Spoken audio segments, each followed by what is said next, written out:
say, wait a minute, isn't this pawn hanging with an attack on the queen? Yeah, it is. But knights are kind of like mice, where you can lure them in and then trap them, and they went in, but they can't get back out.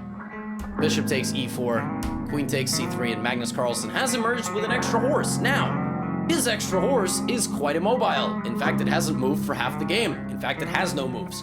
So how is Magnus actually going to utilize this advantage? Rook e8, first he's going to make this trade, now he's going to play bishop b5. That move hits the rook and the pawn. Of course, Chris Ward does this. Now, when you are winning by material, you should simplify the positions, the easiest way to win. Bishop c6. Now the bishop has, by the way, hitting the bishop from behind again. Now the bishop's got nowhere to go. It has to trade. Rook f6. And this is where the empire crumbles. Queen comes back to c3, spying the king. King can't really move anywhere, and the idea is just to go d5. And once d5 happens, this pawn will be removed from the defense of this and this file, and it's all over. d5, queen f6.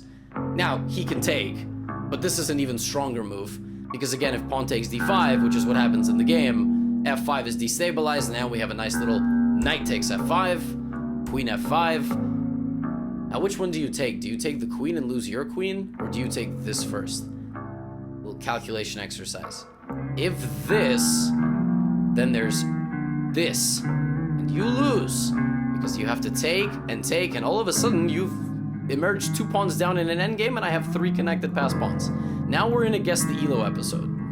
No, this is no good. You have to go rook f5, they will take your queen, and now rather than taking this rook, you take that rook first with check, and this is where you emerge. Now, of course, black does have some pawns, and some precision is still required. For example, if you play rook d3 and just move your rook for the remainder of the game, there is a small chance that you blunder this. I mean, rook b3 is the best move, because you're going to win this pawn. But let's just say you play like rook a3. I don't know why you would play that move, but, you know, the more time you spend, like, yeah, but then rook a6, the more time you spend doing nothing, you give black enough rook moves to do nothing. Like, black is going to get the king with the pawns, and this is now going to be a headache.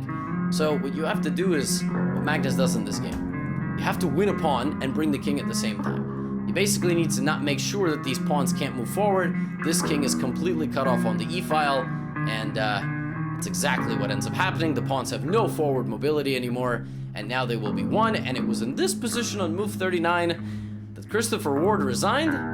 Magnus Carlsen got his first GM scalp.